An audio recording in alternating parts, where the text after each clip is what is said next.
How's that for something different? A little bit of Star Wars in an ASCII terminal. URL's down here if you want to check it out. You'll need to install Telnet depending on your operating system. Windows, you'll have to enable it. Ubuntu, Raspbian, and a few others, you actually have to install Telnet as a client. But yeah, it's pretty cool.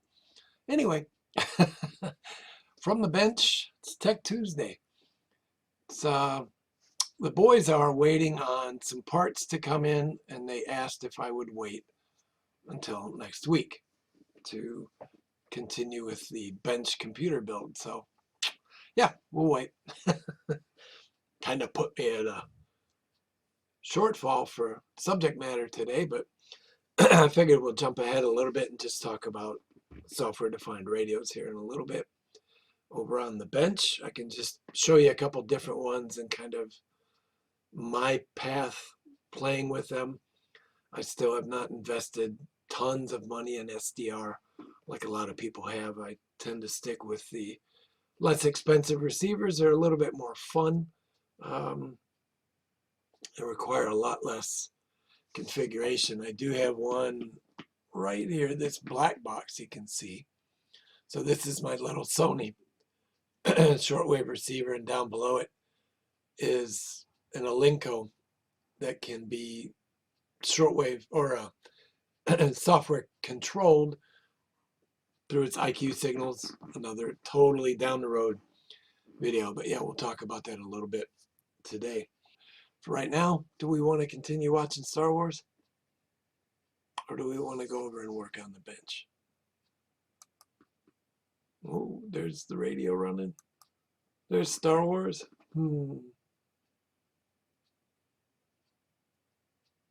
Your father's lightsaber. That would be a funny one. Just to sit here. Although that's not necessarily an appropriate angle for that lightsaber. Yeah, let's go over to the bench. Well, now, isn't that special? My camera's not working on my laptop here on the bench, so give me a few minutes. Of course, to you, it's going to be a couple seconds, but... All right, now I got the camera working. Windows 10 update screwed up my drivers. Hey, what's going on here? Hang on a second. All right, so let's just take a quick minute to talk about software-defined radio. Like I said, I have a big one in my Alinco shortwave radio receiver, which I have not really played with that much. These are typically the types that I play with. As you can see by the wear and tear on this Nulek, it has been beat to death. This one has been mounted in my vehicle. It's been thrown out a window in a waterproof box and allowed to just run outside for a whole season. But yeah, it gets beat up pretty good. Right now it's tied up to a Raspberry Pi 4, just with the software control, which I'll show you later. Kind of where this came about was a tuner very similar to this one, if not this model. I'm not exactly sure. But somebody bought one for listening to digital video, digital audio broadcast, FM, and SDR. But initially, it was not a software-defined radio. So whoever it was that bought the first one was like, this is pretty cool. I can plug this into my computer. I can plug in an antenna, and I can watch TV and listen to digital audio broadcasts on FM radio. He took it apart and said, wonder what else we can do with this. Looked at the core processor and said, you know what? This receives a wide range of frequencies once I get out of the tuning bands or bypass the bandpass. And out of that little bit of experimentation, this whole array of software-defined radios was born. So you see, these two are more of your standard software-defined radios. These are available, I think, still on Amazon as well as eBay for $10 to $15. I think this one's right around $20, although there's new versions of it. FlightAware, I don't recall the cost of that. I'll put it down here at the bottom, and I'll provide links to these as well down in the description. What is unique with the FlightAware software-defined receiver is this particular one is set for 1090 megahertz or 1.09 gigahertz, and it's used to track flights through ADS-B. We'll talk about that in another episode down the road, but it includes an RF amp and filters specifically to that frequency, so its reception is highly tuned to pick up that one frequency. To give you a rough idea, when it's all set up and running, you get a map on your screen. It shows you the individual aircraft, and then you could come through and select, let's say that one right there, and get its call sign, its current altitude, its direction of travel. Sometimes they give you fuel, souls on board, and etc., as well as linking over through several different virtual radar programs. And that's a good way to look at it, is it's virtual radar that you can run from home by listening to those ADS-B signals. All of these are very good at, as with this one, 2 specific frequencies. This one is tuned to one of those 2. Decent general coverage, VHF, UHF. Decent general coverage, HF, yeah, but it works. Then comes ones like this one. SDR play, this is the RSP1. So it's their first generation software-defined radio. You can see the USB plug, draws power from the machine, antenna input. 2 different antenna connector types. I just have an adapter to adapt to B and C. SDR play is very good with a decent antenna on HF or high frequency. So think amateur radio broadcast, long haul flight data, maritime, radio teletype, shortwave broadcasters, again amateur radio in the HF spectrum. So from DC to about 30 megahertz roughly is what's considered HF or high frequency. But this will do the full range. I'm trying to remember. This is actually from, I still have the package. Covers from 100 kilohertz to 2 gigahertz in a single rig. You would just need to replace the antenna, as appropriate to the frequency you're listening to. But yeah, we will talk about these. Horst, I know you've been dying to get into this, so we'll talk about these in another episode. But yeah, that's pretty much it for the basic SDRs that I have. Let's go back over and I will show you this one on the desktop without audio to ensure that we don't inadvertently record something we shouldn't be. So let's go back over to the desk. Oh man, Star Wars is over. I don't know, we could restart it and let it run. It's up to you guys. Yeah, what the hell. Let's come back over here and just restart it while we're talking. So, yeah, let's take a look at, actually when I switch scenes it'll go away, but that's okay. Let's take a look at that new elec on the Raspberry Pi 4. You can kind of see I've connected into it remotely here. If I can find my cursor. So yeah, basically this is the interface to the radio. I'm keeping it kind of a smaller screen to avoid a lot of CPU lag. And you can see my temperature climbing up here in the upper right corner. Although that's not too bad. CPU jumped up a little bit. But yeah, so basically right now we're listening to NOAA Weather Radio out of Lockport, Illinois, Romeoville area, because that is my local station. It's a lot of extra noise here. I need to switch to just screen so I can see what I'm looking at here. So our gain's up pretty high. We're going to just zoom in a little bit more on one specific frequency to show you what we're listening to here. So yeah, you're seeing the digital representation of that analog signal.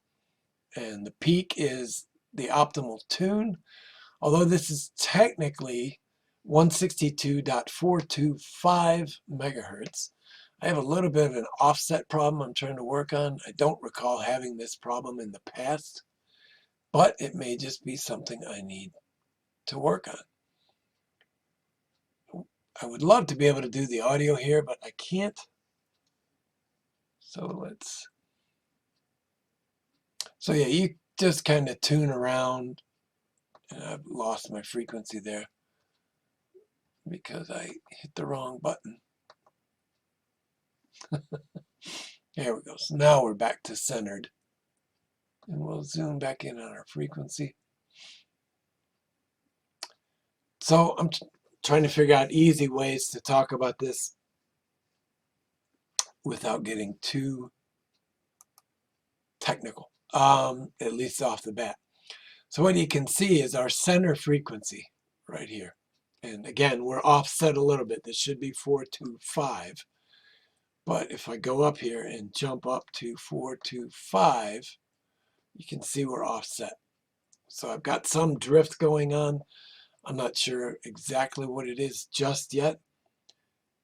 But let's just go back down and kind of center this. So we're dealing with a narrowband FM transmitter. And it just, putting it in non-geek terms, if you think about what you'd listen to, we are dead on that frequency right now. And again, this is just local weather. We could go down to, let's see, what is a local? 91.5 would be, whoops, the local NPR station, which again, my FM reception here in the basement without an external antenna is not the greatest in the world, but you can kind of see, I'm going to guess that this is actually the frequency. Again, a little bit of drift in this receiver. Yeah, you can kind of see here at the bottom, we do have a solid signal there, although it's buried in a lot of noise. We could come back out and see, I've got my camera view up on the screen so you guys can see me, but it also blocks my view of the screen. Yeah, that's mostly static down in there. So there's just not a very good signal. Let's move back up to wide FM at least. Get on the right band type. I don't know if I can blank out much of this noise or not. I'll bring in both of the noise blankers. Probably not. Yeah, so it's all just generally static, but we will come back and revisit this in a slightly better form when we get back to the software-defined radios. But some of the cool things you can do with these as you progress, and this is one of the things I love playing with, although I have not done it with GNU Radio. GNU Radio is a software-defined receiver builder. So you can come in, and again, I have not played with this too much. I don't even know how to connect this particular radio. I do use a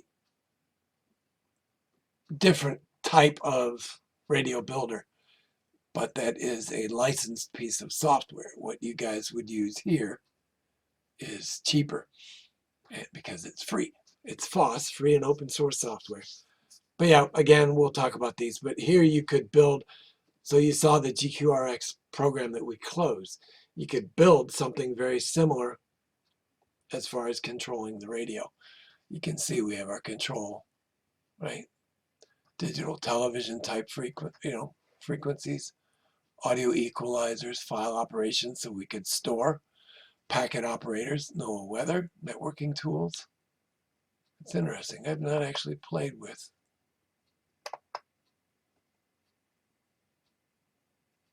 Kind of cool. But yeah, we'll take a look at all of this as we move into SDRs. But first, we have to help the boys finish building their labs and go from there. So, yep, Star Wars is still running. Anyway, I'll just cut it here, and we'll make this just a short little venture into talking about software-defined radio. Again, I'll put the links to all of this down in the description for today's video. Hey, it stopped over there. I want Star Wars running.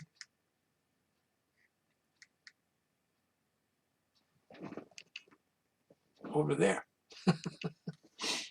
That's this particular Raspberry Pi in the front is hooked up to this monitor.